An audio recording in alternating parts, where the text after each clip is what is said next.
323 নম্বর হাদিসে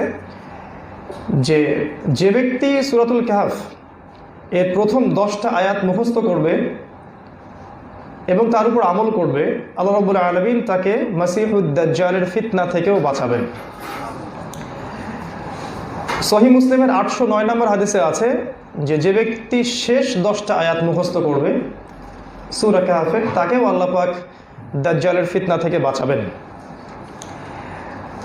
তো মাসিহুদ দাজ্জালের ফিতনা থেকে বাঁচাতে পারে এই একটা মাত্র সূরা, সূরাতুল কাহফ। আর দাজ্জাল কোন যুগের সবচেয়ে বড় ফিতনা? প্রথম যুগের, মধ্যযুগের না শেষ যুগের? শেষ যুগের। তাহলে বোঝা গেল যে সূরাতুল কাহফের সাথে দাজ্জালের এবং শেষ জামানার একটা সম্পর্ক আছে। সম্পর্কটা কোথায় এটা বুঝতে হলে আমাদেরকে সূরাটার গভীরে প্রবেশ করতে হবে। ইনশাআল্লাহ আজকে আমরা সেটা করব ইনশাআল্লাহ তাআলা। এবার আসছি মাসিহুদ দাজ্জালের টপিক থেকে আরেকটা টপিকে, যে এই সূরার কিছু ফজিলত, সূরাতুল কাহফের কিছু ফজিলত আছে। রাসূল সাল্লাল্লাহু আলাইহি ওয়াসাল্লাম বলেছেন, কোনো ব্যক্তি যদি জুমার দিনে সূরাতুল কাহফ তিলাওয়াত করে তাহলে এক জুমা থেকে আরেক জুমা পর্যন্ত তার জীবনটাকে আল্লাহ পাক নূর বা আলো দিয়ে ভরে দিবেন। এই নূর বা আলো হচ্ছে ঈমানের নূর, ঈমানের আলো, যেটা তাকে কুফর থেকে বাঁচাবে ইনশাআল্লাহ, শিরক থেকে বাঁচাবে ইনশাআল্লাহ। নবী সাল্লাল্লাহু আলাইহি ওয়াসাল্লাম আরও বলেছেন যে কিয়ামতের মাঠে যখন মানুষ উঠবে, আমরা সবাই উঠব, তখন যারা নিয়মিত সূরাতুল কাহফ তিলাওয়াত করত এবং আমল করত তাদের সামনে এই সূরাটা একটা স্পেশাল আলো প্রদান করবে, যেই আলো দিয়ে সেই ব্যক্তি পথ চলবে। কিয়ামতের মাঠে আল্লাহর দেয়া আলো ছাড়া কোনো আলো থাকবে না, আবার আল্লাহর দেয়া ছায়া ছাড়া কোনো ছায়া থাকবে না। আলো পাওয়ার বুদ্ধি হচ্ছে এইটা, সূরাতুল কাহফ তেলাওয়াত করা এবং আমল করা। আর ছায়া পাওয়ার উপায় কি? ছায়া পাওয়ার উপায় হচ্ছে নিজের যৌবনকাল আল্লাহর পথে উৎসর্গ করা। এটাও কিন্তু হাদিসে এসেছে।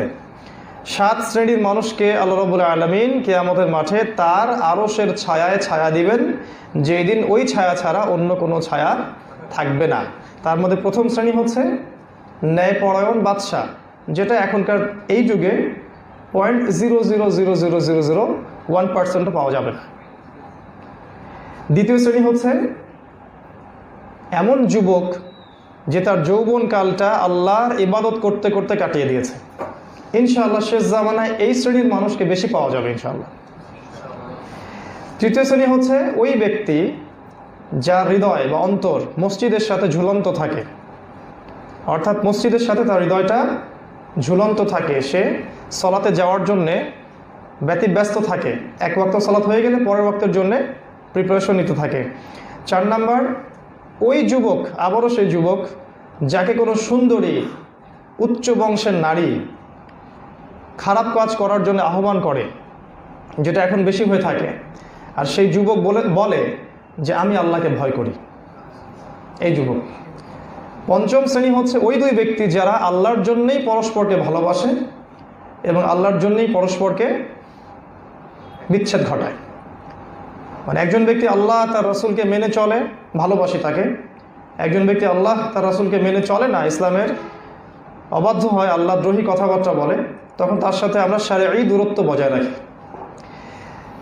এরপরে আছে এক শ্রেণী, এক ব্যক্তি যার ডান হাত কি সাদাকা করেছে, বাম হাত সেটা জানে না। ডান হাতে কি দান করলাম, বাম হাত সেটার খবর রাখে না, এত গোপনে দান করে যে ব্যক্তি। আরেকজন ব্যক্তি হচ্ছে এমন একজন ব্যক্তি যে গোপনে আল্লাহকে স্মরণ করে এবং নীরবে স্মরণ করতে করতে তার চোখ দিয়ে অশ্রু প্রবাহিত হয়। এই 7 শ্রেণীর মানুষকে আল্লাহ রাব্বুল আলামিন কিয়ামতের মাঠে আরশের ছায়ায় ছায়া দিবেন, যেদিন ওই ছায়া ছাড়া অন্য কোনো ছায়া থাকবে না। তার মানে এই 7 শ্রেণীর মানুষ অবশ্যই জান্নাতে যাবে ইনশাআল্লাহ তাআলা। তার মধ্যে আমাদের অপশন কিন্তু অনেক। 2 নম্বর অপশন আমাদের, এখন 4 নম্বর অপশনটাও আমাদের, শেষের 2টাও আমরা পারবো ইনশাআল্লাহ, দান সাদাকা এবং অশ্রু বিসর্জন। ইনশাআল্লাহ আল্লাহ পাক তৌফিক দান করুন। তো ছায়া পাওয়ার মাধ্যম হচ্ছে ইবাদত করা যৌবন বয়সে আল্লাহ পাকের, আর আলো পাওয়ার মাধ্যম হচ্ছে এই সূরাতুল কাহফ, যদি আমরা নিয়মিত তেলাওয়াত করতে পারি এবং অর্থ বুঝতে পারি, এর উপর আমল করতে পারি। আরেকটা হাদিস আছে বুখারীতে 3614 নম্বর হাদিস। বারা ইবনে আযিব রাদিয়াল্লাহু আনহু নামে একজন সাহাবী ছিলেন। তিনি বলছেন যে একদিন আমি আমার ঘোড়াটাকে গাছের সাথে বা কোনো একটা জায়গার সাথে বেঁধে সালাত আদায় করছিলাম আমার বাসার পাশে বা বাসায়। এমত অবস্থায় আমি লক্ষ্য করলাম যে ঘোড়াটা খুব লাফালাফি করছে। কিয়ামতের একটা আলামত যে মানুষ ঘোড়ায় চড়বে না। একটা ঘোড়া ছোটবেলা থেকে বড় হবে, এমনকি মারা যাবে, কেউ তার পিঠে কখনো চড়বে না। চিন্তা করতে পারেন নবী সাল্লাল্লাহু আলাইহি ওয়াসাল্লাম কত আগেই এই যান্ত্রিক সভ্যতার ভবিষ্যৎবাণী করে গেছেন। একটা ঘোড়া শাবক ছোট থেকে বড় হবে, কেউ তার পিঠে চড়বে না। তো সেই ঘোড়া বারা ইবনে আযিব রাদিয়াল্লাহু আনহু, সেই ঘোড়া লাফালাফি করছিল। তো তিনি তাকিয়ে দেখলেন উপরে মেঘের মতো একটা খণ্ড তার মাথার উপরে ছায়া দিচ্ছে। পরের দিন তিনি নবী সাল্লাল্লাহু আলাইহি ওয়াসাল্লামকে প্রশ্ন করলেন এটা কি ছিল। নবীজি বললেন সাল্লাল্লাহু আলাইহি ওয়াসাল্লাম, তোমার সূরাতুল কাহফ তিলাওয়াত করার কারণে ফেরেশতাগণ তোমার কাছাকাছি এসেছিল এবং তোমাকে ছায়া দিয়েছে, এবং সেটা হচ্ছে আল্লাহর পক্ষ থেকে সাকিনা বা প্রশান্তি ছিল। তো সূরাতুল কাহফ আপনাকে প্রশান্তি দিবে এবং আপনাকে আল্লাহ পাক ফেরেশতাদেরকে দিয়ে প্রোটেক্ট করবেন, এটা বুঝবেন আপনি। ফেরেশতাদেরকে দিয়ে যে আল্লাহ পাক আমাদেরকে প্রোটেক্ট করেন, এটা আমরা বুঝতে পারি পদে পদে। নিঃসন্দেহে এখনকার অন্ধ এই এডুকেশন সিস্টেম এটা বিশ্বাস করবে না, কারণ তারা মালাইকা কনসেপ্টে বিশ্বাস করে না। যাই হোক, এরকম বেশ কিছু ফজিলত কিন্তু এই সূরার আছে। আপনি নূর পাবেন, আপনি দাজ্জালের ফিতনা থেকে বাঁচতে পারবেন, আপনার এক জুমা থেকে আরেক জুমা পর্যন্ত জীবনটা ইমানের আলো দিয়ে ভরে যাবে এবং আল্লাহর পক্ষ থেকে প্রশান্তি এবং সাকিনা নাজিল হবে। সবচেয়ে বড় পয়েন্টটা হচ্ছে আল্লাহ পাক আপনাকে এই সূরার বরকতে সবচেয়ে বড় ফিতনা মসিহুদ দাজ্জালের হাত থেকে বাঁচাবেন। আর আরেকটা হাদিস আছে আখিরুজ জামান সংক্রান্ত যে হাদিসগুলো আছে, সেখানে নবীজি বলেছেন সাল্লাল্লাহু আলাইহি ওয়াসাল্লাম, পৃথিবীর যত ছোট ছোট ফিতনাগুলো আছে এগুলো বড় ফিতনা মসিহুদ দাজ্জালের ফিতনার সাথেই সম্পর্কিত। তাই যতগুলো ফিতনা আমরা দেখছি এখন, এই যে মাদকের কথা বলেন, পর্নোগ্রাফির কথা বলেন, জিনার কথা বলেন, আল্লাহ বিরোধী শরিয়ার কথা বলেন, মানুষ দিন থেকে সরে যাচ্ছে, তারপরে ভূমিকম্প হচ্ছে, প্রাকৃতিক বিপর্যয় ঘটছে, যত ফিতনা, হত্যা, খুন, ধর্ষণ, এই যে লুটপাট, প্রতারণা, আমানত উঠে যাওয়া, দুর্নীতি, সমস্ত ফিতনাগুলা মাসিহুদ দাজ্জালের ফিতনার সাথেই সম্পৃক্ত। এইটা বোঝার জন্য যে জ্ঞানটা দরকার, সেই জ্ঞানটা এই সূরা কাহফ আমাদেরকে প্রদান করবে ইনশাআল্লাহ তাআলা। এবার আসি আমরা এই সূরার শানে নজুলটা কি। শানে নজুল কাকে বলে? একটা সূরার নাজিলের পেছনের প্রেক্ষাপটকে শানে নজুল বলে। প্রেক্ষাপট ছিল এমন যে নবী সাল্লাল্লাহু আলাইহি ওয়াসাল্লাম যখন মক্কায় তার দ্বীনের দাওয়াত দিচ্ছিলেন, তখন কাফের মুশরিকরা বিভিন্নভাবে তাকে নির্যাতন নিপীড়ন করতে থাকলো। জ্ঞান দিয়ে আক্রমণ করত, অর্থ দিয়ে আক্রমণ করত, কখনো শারীরিক আক্রমণ করত, কখনো মানসিকভাবে তাকে আক্রমণ করত। তো তারা জ্ঞানতাত্ত্বিক একটা যুদ্ধে নামলো, জ্ঞানতাত্ত্বিক যুদ্ধ। এখন কিন্তু দেখবেন সেকুলার যারা আছে, কমিউনিস্ট যারা আছে, নাস্তিক যারা, এরা কিন্তু জ্ঞানতাত্ত্বিক যুদ্ধ করছে আমাদের সাথে। টকশোগুলোর প্রমাণ, তারা জ্ঞানতাত্ত্বিক যুদ্ধে নেমেছে আমাদের সাথে। কিন্তু একটা সুসংবাদ দিই আপনাদেরকে, সেটা হচ্ছে এখন আমরা যে অবস্থায় আছি, এই উম্মাহ ইকোনমিক সেক্টরে দুর্বল, পলিটিক্যাল কোনো খেলাফা নাই, কোনো শরিয়া ল নাই, ইভেন আমাদের কোনো জামা নাই ঐক্যবদ্ধ, একজন আমির নাই, আমাদের কোনো মিডিয়া নাই স্বতন্ত্র স্বাধীন, কোনো সেলফ টেকনোলজি নাই, আমরা সবাই ট্র্যাপড টেকনোলজির মধ্যে, আমাদের কোনো অত্যাধুনিক মারণাস্ত্র তৈরির কারখানাও নাই, আমরা হায়ার করে অস্ত্র নিয়ে আসছি আর কি, যেগুলো আছে এগুলো খুব সীমিত পরিসরে। তো এই অবস্থায় ওদের সাথে যুদ্ধ করাটা অসম, এটা কিন্তু অসম ব্যাটেল। সব কিছু ওদের কাছে আছে, ওদের মিডিয়া আছে, প্রযুক্তি আছে, ওদের অর্থ আছে, ওদের ব্যাংক আছে, ওদের পলিটিক্যাল পাওয়ার আছে, প্রশাসন ওদের হাতে, সব কিছু ওদের হাতে। কিন্তু একটা জায়গা খোলা আছে, সেটা হচ্ছে এই জায়গায় জ্ঞানতাত্ত্বিক যুদ্ধের জায়গা। আমাদেরকে আল্লাহ পাক এই যে জেহেন দিয়েছেন, জ্ঞান, এই জ্ঞানটার সামনে কিন্তু তারা পরাজিত, তারা পারবে না। কারণ আমাদের কাছে কোরআন এবং সুন্নাহর অভ্রান্ত সত্যের উৎস আছে। তো জ্ঞানতাত্ত্বিক যুদ্ধ আল্লাহ করতে বলেছেন। সূরাতুল তাহরিমের মধ্যে আছে এবং সূরা তওবার মধ্যেও আছে। ইয়া আইয়ুহাল্লাযীনা আমানু, হে মুমিনগণ, জাহিদিল কুফফারা ওয়াল মুনাফিকিনা ওয়াগলুজ আলাইহিম, হে মুমিনগণ তোমরা কাফের এবং মুনাফিকদের বিরুদ্ধে জিহাদ করো এবং তাদের উপর চড়াও হও, কঠোর হও। আমরা জানি কাফেরদের বিরুদ্ধে কিভাবে জিহাদ করতে হয়, তো মুনাফিকদের বিরুদ্ধে কেমন করে জিহাদ করতে হয়? ওই যে মদিনায় যখন রাসূল সাল্লাল্লাহু আলাইহি ওয়াসাল্লাম দাওয়াত দিচ্ছিলেন, ইসলামী খেলাফা কায়েম হলো, তখন ওখানে আব্দুল্লাহ বিন উবাই তার অনুসারীরা ছিল না, মুনাফিক? ওদের বিরুদ্ধে কি নবীজি অস্ত্র ধরেছিলেন? ধরেন নাই। তাহলে ওদের বিরুদ্ধে যুদ্ধটা হচ্ছে জ্ঞানতাত্ত্বিক আদর্শের যুদ্ধ। তো এই জ্ঞানের যুদ্ধটা কখনো থেমে থাকবে না ইনশাআল্লাহ। তো ওরাও একটা জ্ঞানতাত্ত্বিক যুদ্ধের দিকে নেমেছিল এবং নবী সাল্লাল্লাহু আলাইহি ওয়াসাল্লামকে ডমিনেট করার জন্যে তারা মদিনায় চলে যায়। মক্কা থেকে একটা ডেলিগেশন টিম, অল্প কিছু মানুষ, এখনকার কূটনৈতিক তৎপরতার মতো আর কি, একটা ডেলিগেশন টিম মদিনায় চলে যায় মদিনার ইহুদিদের কাছে।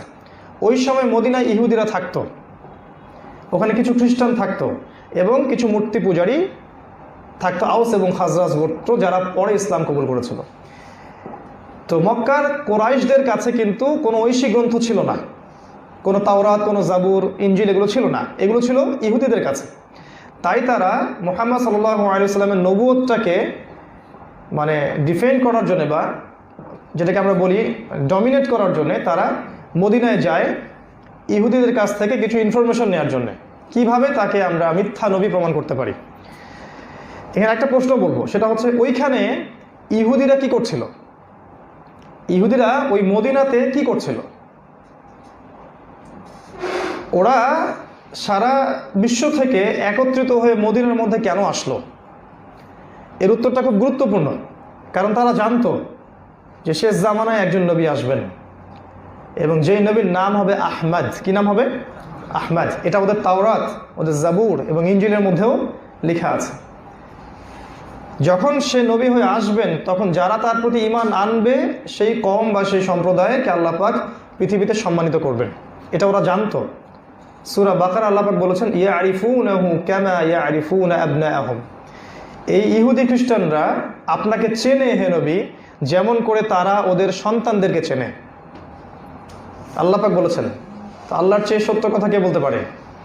তাই তারা ওখানে অপেক্ষা করতো মুহাম্মদ সাল্লাল্লাহু আলাইহি সাল্লামেরই জন্যে। কিন্তু যখন তিনি নবী হয়ে আসলেন, তারা তাকে মিথ্যা প্রতিপন্ন করলো, অবাধ্য হলো। এই জন্য ইহুদিরা ওখানে অপেক্ষা করছিল। তো ডেলিগেশন টিম যখন ইহুদিদের কাছে গেল, তখন ইহুদিরা বলল, ঠিক আছে, আমরা 3টা প্রশ্ন বলে দিচ্ছি, এই 3টা প্রশ্ন যদি সে ব্যক্তি দিতে পারে উত্তর, তাহলে কোনো সন্দেহ নাই সে ব্যক্তি একজন আল্লাহ প্রেরিত রাসূল। তারা জানতো এই 3টা প্রশ্নের উত্তর একজন নবী ছাড়া কারো পক্ষে দেওয়া সম্ভব না। প্রশ্ন নম্বর 1, আসহাবুল কাহফ বা গুহাবাসীর কি হয়েছিল? প্রশ্ন নম্বর 2, জুলকারনাইন বাদশার কি হয়েছিল, যে ব্যক্তি পৃথিবীর পূর্ব থেকে পশ্চিম ভ্রমণ করেছে এবং বিজয় করেছে। 3 নম্বর হচ্ছে রূহ কাকে বলে, আত্মা বা সৌল বা রূহ কাকে বলে। মুহাম্মদ সাল্লাল্লাহু আলাইহি ওয়াসাল্লামকে গিয়ে এই 3টা প্রশ্ন করবে, যদি সে উত্তর দিতে পারে কোনো সন্দেহ নাই সে ব্যক্তি একজন সত্য নবী, আর যদি উত্তর দিতে না পারে বুঝে নিবে সে ব্যক্তি একজন মিথ্যা, প্রতারক, কাযযাব, ভণ্ড। সিম্পল। তারা চলে আসলো, এসে রাসূল সাল্লাল্লাহু আলাইহি ওয়াসাল্লামকে মক্কায় পেল কাবা ঘরের সামনে এবং জিজ্ঞাসা করলো, হে মুহাম্মদ, তুমি যদি সত্য নবী হয়ে থাকো তাহলে আমাদেরকে এই প্রশ্নের উত্তরগুলো বলে দাও। নবী সাল্লাল্লাহু আলাইহি ওয়াসাল্লাম বললেন, আগামীকাল এসো, তোমাদেরকে উত্তর দিয়ে দিব ইনশাআল্লাহ। আগামীকাল এসো, তোমাদেরকে উত্তর দিয়ে দিব, ব্যাস এতটুকু। ইনশাআল্লাহটা তিনি বলেননি বা বলতে ভুলে গিয়েছিলেন। তিনি ইচ্ছা করে বলেননি এমন নয়, তিনি বরং বলতে ভুলে গিয়েছিলেন। এরপরে ওহী আসা বন্ধ হয়ে গেল।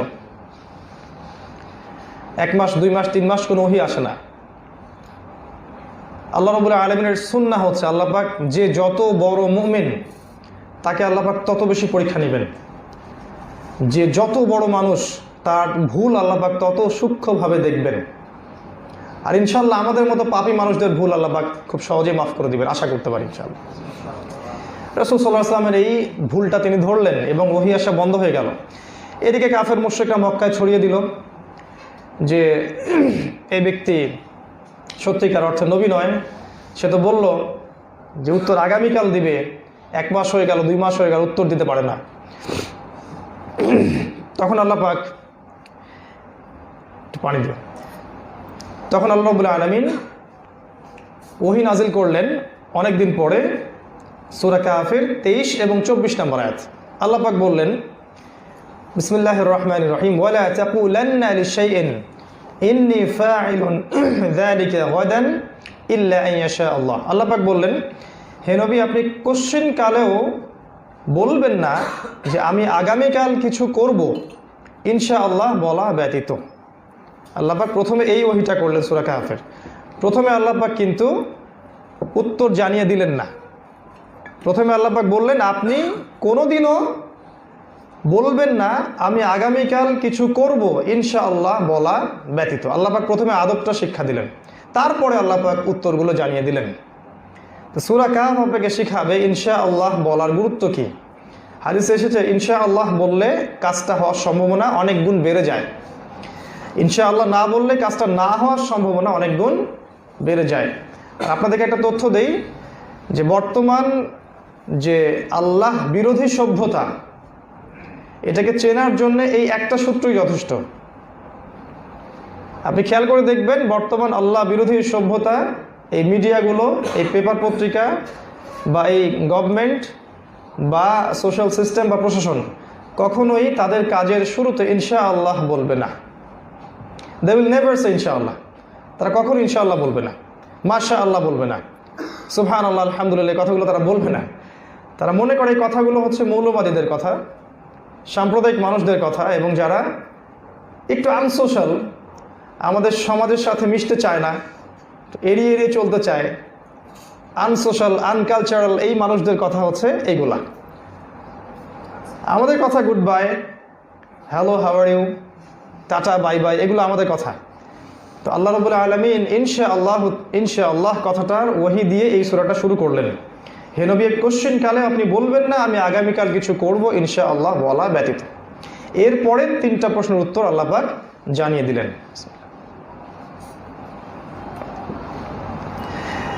3টা প্রশ্নের প্রথম যেটা আসহাবুল কাহফের কি হয়েছিল, এটা আল্লাহ পাক জানিয়েছেন এই সূরার মধ্যে 9 থেকে 22 নম্বর আয়াতে। এগুলো নোট করতে পারেন। আসহাবুল কাহফ এর যে ঘটনা, এটা আল্লাহ পাক জানিয়ে দিলেন এই সূরার মধ্যেই 9 থেকে 22 নম্বর আয়াতে। আর যুলকারনাইনের কি হয়েছিল এটার উত্তর দেয়া আছে এই সূরার মধ্যেই 83 থেকে 98 নম্বর আয়াত পর্যন্ত। এবং রূহ কাকে বলে এই প্রশ্নের উত্তর এই সূরায় দেয়া নাই, এটা দেয়া আছে তার আগের সূরায়, অর্থাৎ সূরাতুল বানু ইসরাঈলের মধ্যে। এটা একটা প্রশ্ন। 2টা প্রশ্নের উত্তর এখানে, বাকিটা ওইখানে কেন? মনে রাখবেন, কোরআনে কোনো কিছুই অ্যাক্সিডেন্টালি হয় না, কোরআনে কোনো কিছুই দুর্ঘটনাবশত হয় না। প্রত্যেকটা বিষয়ের পিছনে কোনো না কোনো কারণ অবশ্যই আছে। এবং কোরআনে আল্লাহ পাক কখনো শব্দের অপচয় করেন না। প্রশ্ন, তাহলে এটা কেন এখানে? উত্তর হচ্ছে, আপনাকে সূরা কাহফ বুঝতে হলে আরও একটা সূরার সহযোগিতা লাগবে। এটা হলো সূরাতুল বনী ইসরাঈল। আপনি খেয়াল করে দেখবেন এই 2টা সূরার মধ্যে অনেক মিল পাবেন। মনে হবে একটা সূরা যেন আরেকটা সূরার ব্যাখ্যা। আমি যে বললাম আল্লাহ পাক কোরআনে শব্দের অপচয় করেন না, তাহলে আল্লাহ পাক একই সূরার মধ্যে 31 বার কেন বললেন ফাবিআইয়ি আলাই রাব্বিকুমা তুকাযযিবান? উত্তর কি হবে? উত্তর নিশ্চয়ই আছে। এই সূরার মধ্যে এমন কিছু একটা আছে, সূরা আর রহমানের মধ্যে, যেটা মানব জাতি এবং জিন জাতি উভয়ের জন্য খুবই গুরুত্বপূর্ণ একটা বিষয়। আল্লাহ পাক বারবার সেটা স্মরণ করাতে চাচ্ছেন। এই জন্য বারবার বলছেন যে তোমরা তোমাদের রবের কোন কোন নিদর্শনকে অস্বীকার করবে। সেটা কি, সেটা খুঁজবেন আপনারা, আমি বলে দিব না আজকে ইনশাআল্লাহ। এই 3টা প্রশ্নের উত্তর ছাড়াও সূরা কাহফে আরও কিছু বিষয় আছে। 1 নাম্বার তো আমি বলে দিলাম, আসহাবুল কাহফের ঘটনা আছে 9 থেকে 22 নম্বর আয়াতে।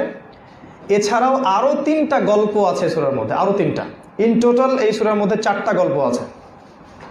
একটা আসহাবুল কাহফের গল্প 9 থেকে 22 নম্বর আয়াত পর্যন্ত। তারপরের গল্পটা হচ্ছে 2 জন বন্ধুর গল্প।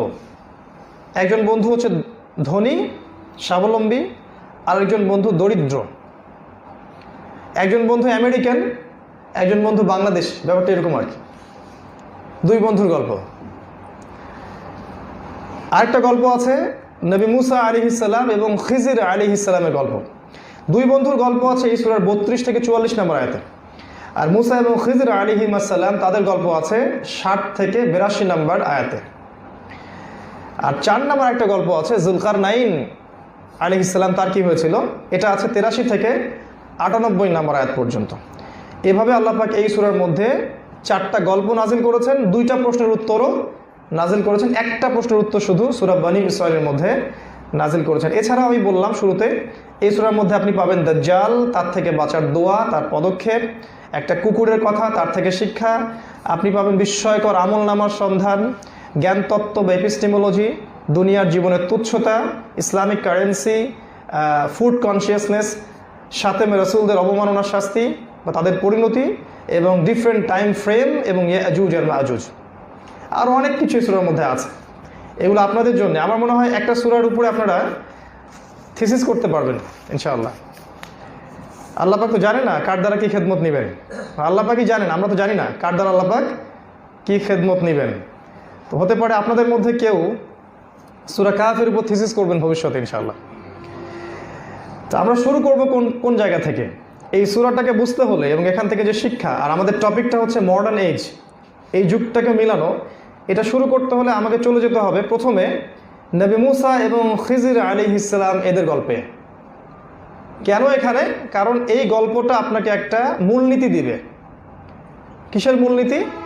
কিভাবে আপনি জ্ঞান অর্জন করবেন আর কিভাবে আপনি কোরআন সুন্নাহকে দিয়ে বিশ্বকে ডিল করবেন। এটাকে আমাদের ফিলোসফির ভাষায় বলা হতো এপিস্টিমোলজি বা জ্ঞানতত্ত্ব। এগুলো নিয়ে আমাদেরকে মাশাআল্লাহ তারা 6 বছর পড়িয়েছে। 6 বছর ধরে শিখিয়েছে। পরীক্ষা নিরীক্ষা পর্যবেক্ষণের মাধ্যমে যে জ্ঞান অর্জন করা হয় সেটাই প্রকৃত জ্ঞান। 6 বছর ধরে শিখিয়েছে। বুদ্ধি দিয়ে মানুষ যেটা অর্জন করে সেটাই জ্ঞান। পরের বছর আবার শেখাচ্ছে না বুদ্ধি না, অভিজ্ঞতা